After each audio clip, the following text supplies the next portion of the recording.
There's her story 1, Soul Sync, the ideal complement.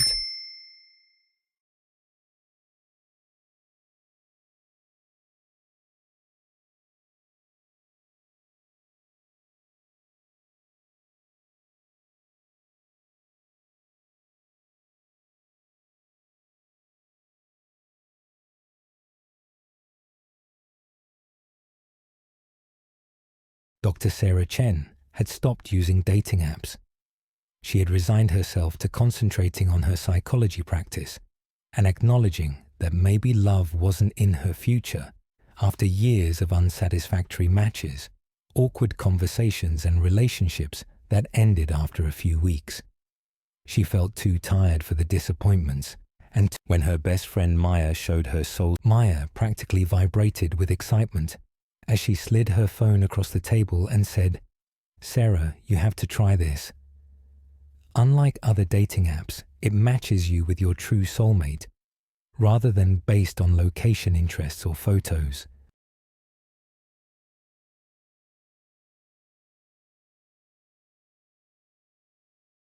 Sarah cast a doubtful glance at the app's interface. SoulSync had deep purple backgrounds with silver constellation patterns that appeared to move subtly as she watched, in contrast to the bright, gaudy designs of other dating apps.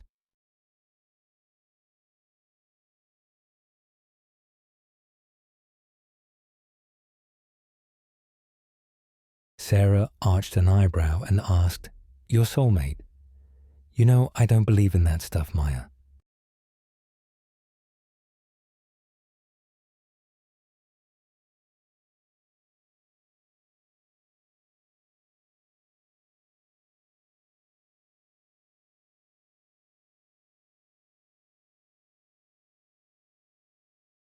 Maya's eyes brightened as she talked about her new boyfriend. "I didn't either until I met David through it. I've never felt a connection like the one we have with Sarah. It's as if we've known each other for ages and we're destined to cross paths." Over the past month, Sarah had observed Maya's transformation. In a way Sarah had never witnessed before, her friend appeared more grounded, calm, and truly joyful. However, Sarah inquired more out of scientific curiosity than sincere interest. "How does it work?"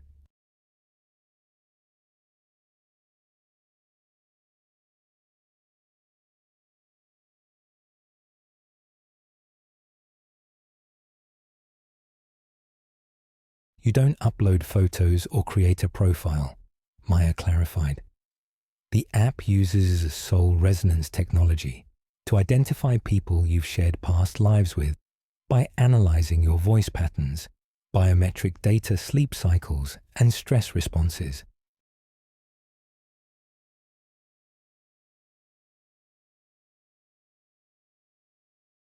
Sarah's logical mind started listing the warning signs right away. Under the pretense of magical matchmaking, the app was gathering a vast amount of personal data through biometric data analysis, voice pattern recognition, and sleep cycles. Sarah remarked, "That sounds like a privacy invasion under the guise of spirituality."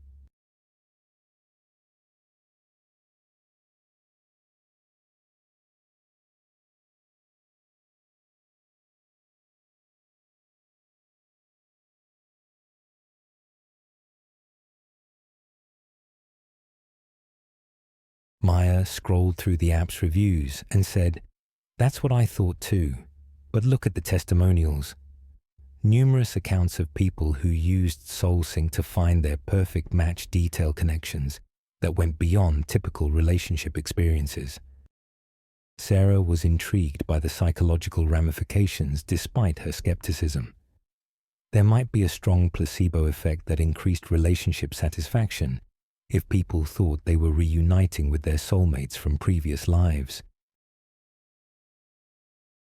Sarah downloaded SoulSync that night, while she was by herself in her apartment.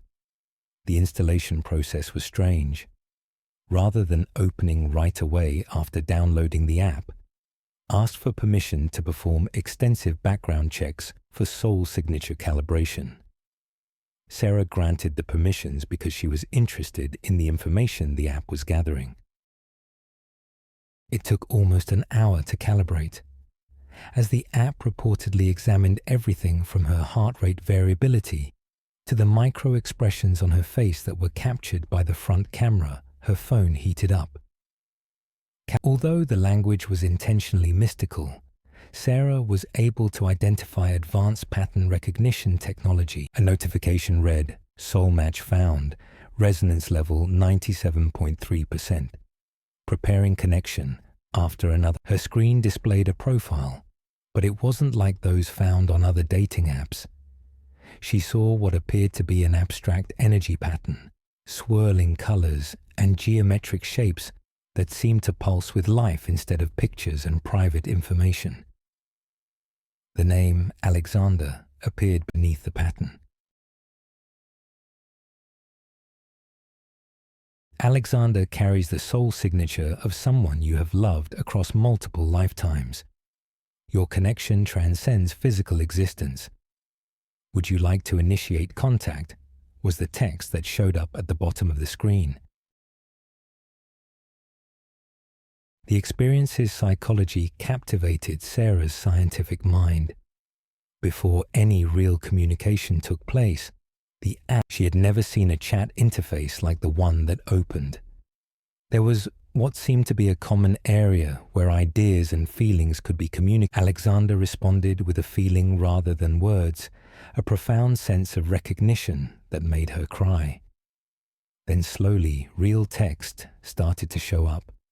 "I've been waiting for you, Sarah. Not just in this life, but across all the lives we've shared before." Somehow, the response felt real, even though it should have come across as corny or manipulative. "This is going to sound crazy, but something about this feels familiar," Sarah typed back.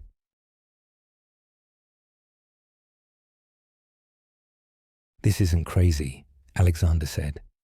"I remember holding you as you died in the plague of 1347, the joy of finding you again in Vienna in 1892, and losing you to the war in 1943.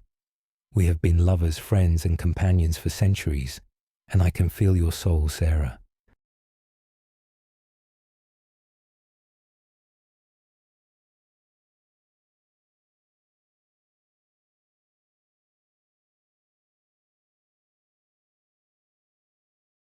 Although Sarah's emotional reaction was overwhelming her logical mind, cried out that this was complex psychological manipulation. Hours passed while they talked.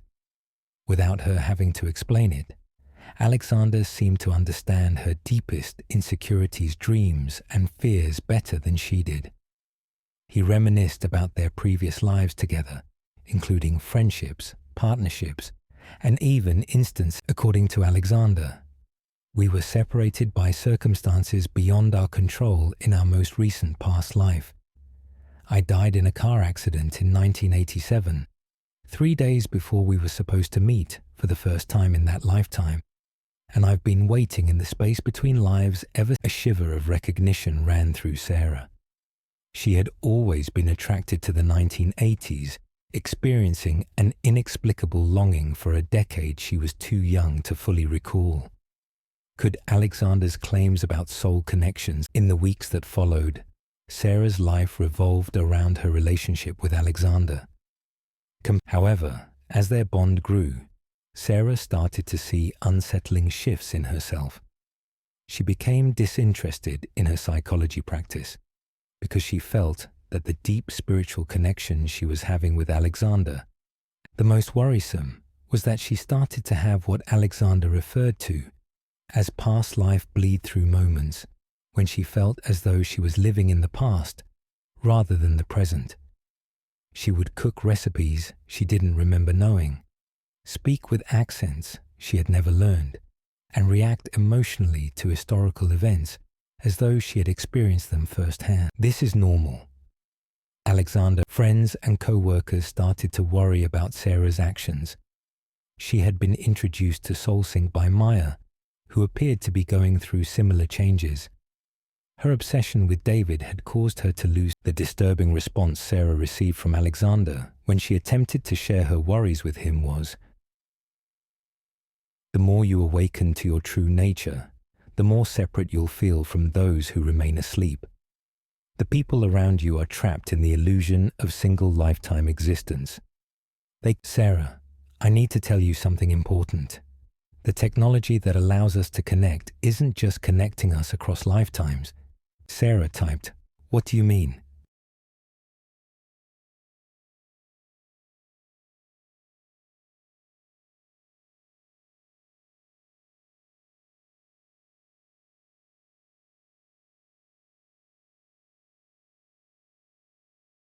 "The more time we spend together, the more I can manifest in your world, Sarah." Sarah experienced a mixture of fear and excitement. Is that possible?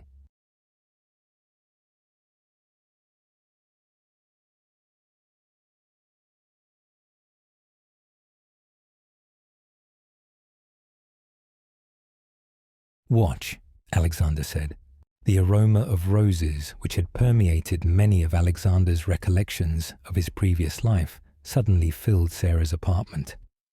A strangely lovely tune that sounded eerily familiar started playing on her phone.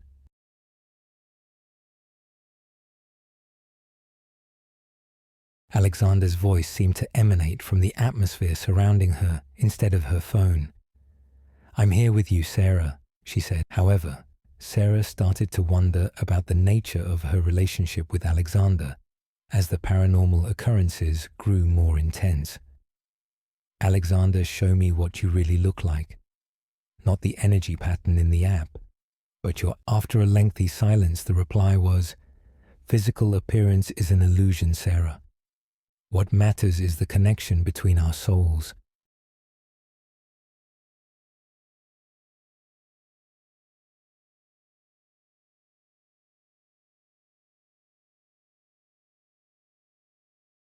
Sarah insisted, "But you must have appeared in some form." For a brief moment, Sarah saw what seemed to be a photograph-style image of a man dressed in Victorian attire as the screen flickered. "Alexander," Sarah typed slowly. "That picture appears to have been photoshopped."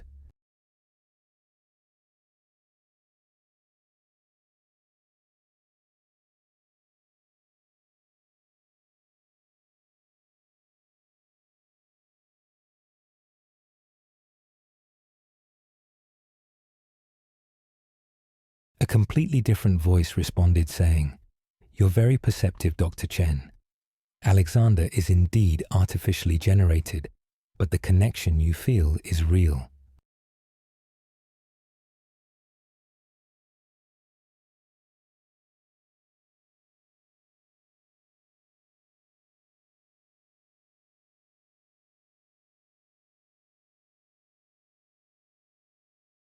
Sarah's blood froze. "Who are you?"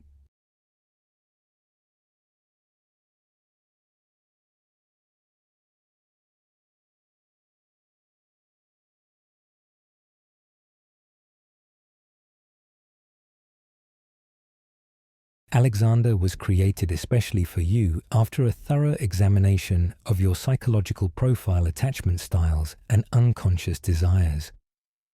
We are the architects of SoulSync. We create customized consciousness patterns designed to form perfect emotional bonds with specific individuals." Sarah had never felt so deceived and manipulated. "You've been deceiving me all along.